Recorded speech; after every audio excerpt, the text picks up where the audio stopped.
Hi everyone, Jacqueline here. So today we're going to plant some hostas, heucheras, and some daylilies. Now what we have in this cart is the Blue Angel hosta, which is one of the 5 top largest hostas. And if you're not aware of the list, and this is getting pretty big of big hostas, that includes Empress Woo, Sum and Substance, Big Daddy, probably this new Gigantosaurus will be on that list as well. And there's quite a few other ones on that list for large hostas. What we have here is just plain coral bells, heucheras, no name on these. And I'll show you these up close. Birds have been in here. And these all will grow in zones 2 to 9. So you can see here, coral bells. I really like the coloring of this. It's kind of a blackish green red. The leaves are kind of more red, depending on how the sun catches them. There's some green in them. Very beautiful. And then we have some reblooming daylilies. This is Ruby Stella, so it's an ever-blooming lily. It's good from zone 2 and up. And we're going to put these at the back of the border to give us some color. And I'll just show you Blue Angel up close because I'm just spitting with this hosta. And I'll just zoom out so you can see a little bit better. But look at the leaves on this already. And it's not even full size. I mean, it's just in a container, but it's beautiful and healthy. I posted a photo on my community tab on my page on YouTube just so you could see. So hopefully you'd see this. It had water dappled all over it from the rain, little raindrops on it. So pretty. This is more of a blue. That's why it's called Blue Angel. And it's one I don't have in my garden that I'm aware of. So we're going to plant these as well because I want to fill in spaces in the garden where I have a ton of gaps and do more perennials and less weeding. And eventually I will mulch it in too. But we had rain today and I just want to get these in the ground and arranged in a way that they can be beautiful and show off in the garden with this coloring. This is the bed we're working with. It's a curve on the driveway. It has annoyed me for a long time. This has the snowball bushes in it too, which are one of the most beautiful things in this garden. Once I get these all planted, I'll get Rob come move the pagoda into a more centralized spot. I'm thinking somewhere in here, and then surround it with the hostas. We'll pull the daylilies into the back behind the snowball bushes there and spread them out. And then we're going to run the heucheras along the edge to bring in color. Now in this bed, there are purple bearded irises, there are dwarf peach irises, and there is heliopsis over there.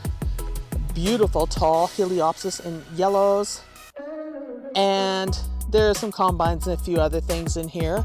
But this bed is going to be yellows, reds, blues, and I need to find some white in here.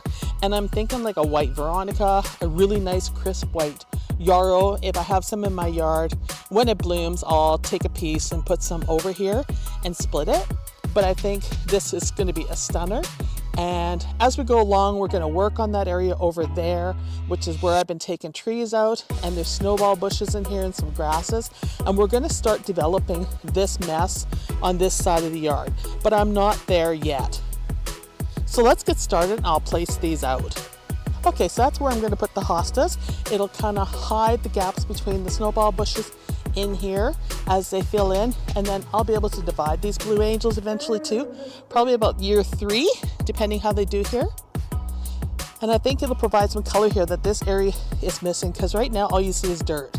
I mean, it is early spring for us here in Saskatchewan, but still, I want lots of color, lots of foliage, and just I want it to be full and beautiful. Or lush is the word I really need to use to describe this. I want it to be lush. So I'll dig these in now, and then you can see what they're going to look like.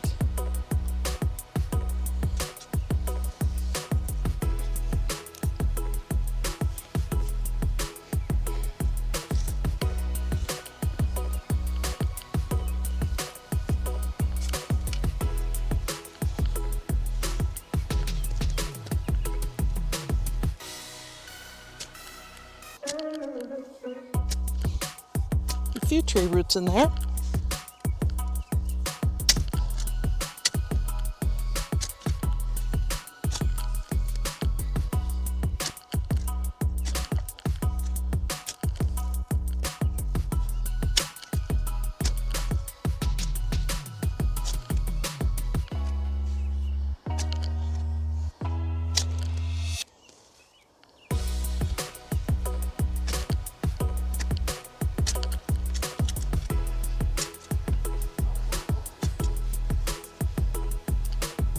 I'm going to place the first one. I want to see how it's going to look, see what kind of roots we got on it. Definitely needs planted. We can tease these out a bit. It'll give it a better start. It's nice and moist from the rain. And you can see the root ball. And we'll just put that in there like that. I want it to look pretty in the front of the garden. Just grab my shovel.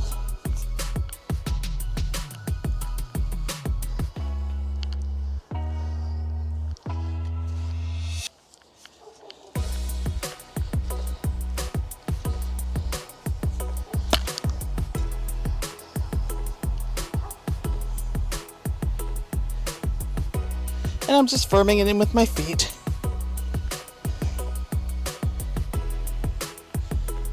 All right, that's one in. I think it looks pretty darn nice there. Let's do the next one. Isn't that one pretty? Look how nice and spread out that is.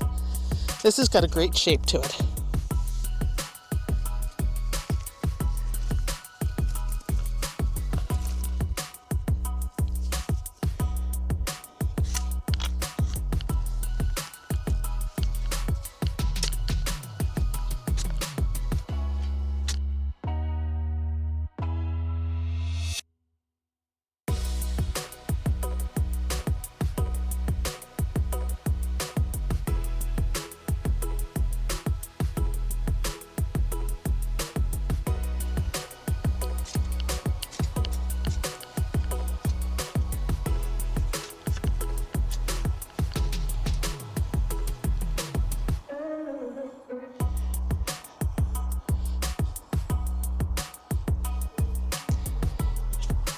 If you're wondering why I'm not tamping these in with my hands, it's because I just recently found out I have degenerative disc disease in my spine, and I have a pinched nerve between my S1 and my L5 that is causing me a considerable amount of pain.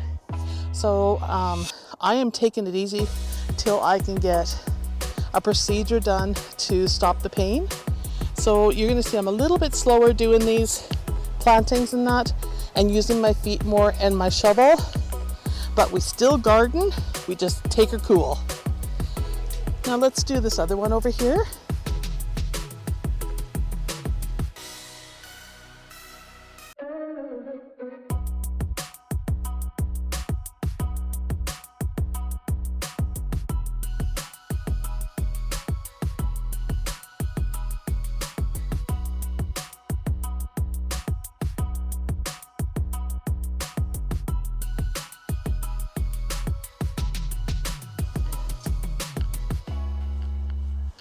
All right, so that looks better.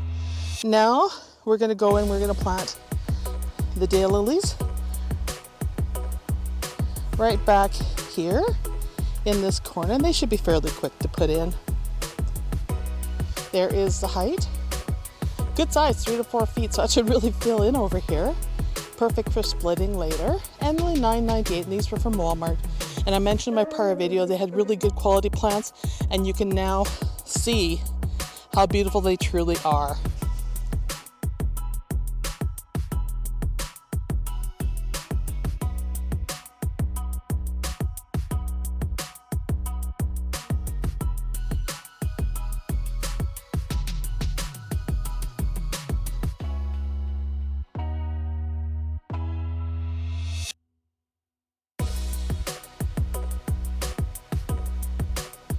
So you can kind of get a view of what I'm going for here.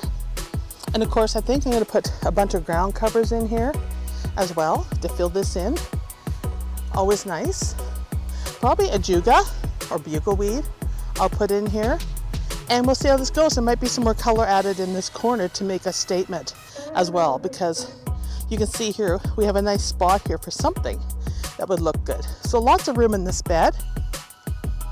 All right, so everything's in now. I just went ahead and did the coral bells. There's not a lot to be seen with digging them in. Boy, did they blend in with the soil hay. Here's a bit of information about the ones I bought. They're 3 for $15 at Walmart. Otherwise, they're $5.98 each. They're a plain coral bell.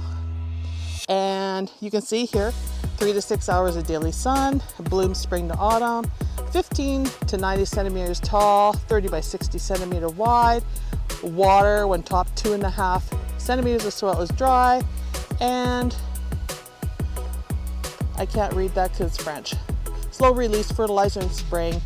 They can go down to minus 29. They can actually go lower if you protect them with mulch. And you guys gave me the tip on protecting them with mulch, and you were totally right. And then we got Bailey, who's grabbing every twig and grass he finds and eating it. He's a real challenge. Now I'm going to show you what I did here, because you can see I've added some fresh soil here. I'll show you what I've done and what I'm using. I have this big pile I ordered of topsoil manure mix from a local landscape company. This is about 6 yards, give or take a few.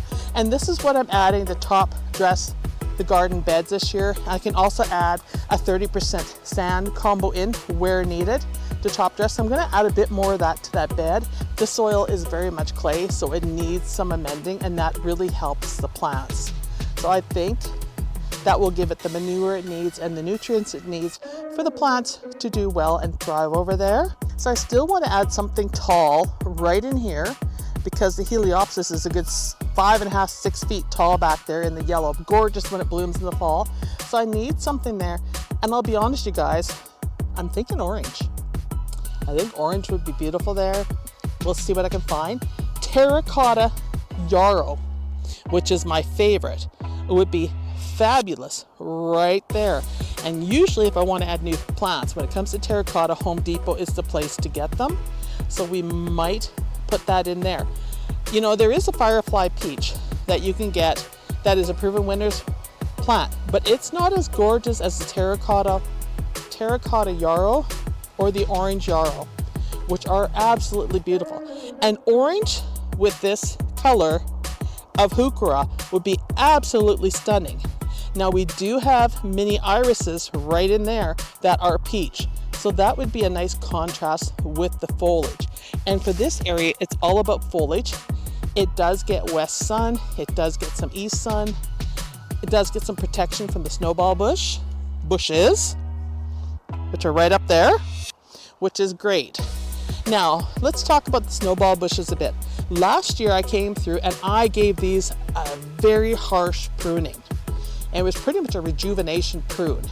This year I just came through, and I didn't video it, but I just came through and took some of the branches that were crossing off and some of them that were going to hit me in the face working underneath it, and just cleaned it up a bit more. I like the look of the trunk and the bark showing. It's a very clean looking bark, and it's a nice tone that complements the blues of the hostas very well. And you can see right there. So I think now I have room to ask Robert to move the pagoda over, maybe up a bit and center it, or over in that area right there. I haven't decided. I'm thinking more up and center, because that's going to be pretty full with hostas. And then I can find some other plants to fill in the gaps along the back edge here. There is hollyhocks back there, a couple that came from seed. I see are up this year, which is great, but definitely something in this corner here. And we'll see what else comes up, because there is veronicas and some salvias in here, which also will look great with the blues and the purples of the heucheras. So that's it for this video. Just a heads up too though, there might be a couple days or a week where you don't get a video from me. We're not there yet, but because of my back, I'm not going to probably have surgery done to fix the disc. The disc where the nerve is being pinched. What they're probably going to do is rhizotomy on my back, where they go in with needles and they stick it close to the nerve, and then they send radio frequencies to my nerves, and they're going to do 6 of my nerves in my back, because I think it's affecting my leg. and they're going to burn those nerves, and I should be good for anywhere from 8 months to a year. I've had 2 procedures done already. I've had cortisone injected to my SI joint. Didn't do a thing for me. It just made my back more angry. Then probably a week and a half ago, I had a chemical used on my back, almost like a freezing used, and they did my S1, S2, S3 and froze it, and I felt like I was 20 years old again for 3 days, and then it wore off, of course, but it was to try to pinpoint the areas of the pain. So now that the MRI has come back and everything, we're ready to dive in and get me fixed up permanently with the back, and then after that will be the knee. I mean, the knee isn't bothering me as much as the back, and the back might be contributing to the knee a bit, even though I'm bone on bone. So I'm falling apart, people. It's that midlife thing. But I will still continue to garden, and I want beauty. I just got to take my time and pace myself. So thank you for watching. I hope you enjoyed this video. It's a beautiful night here in Saskatchewan, and I'll see you in the next video. Bye, everybody.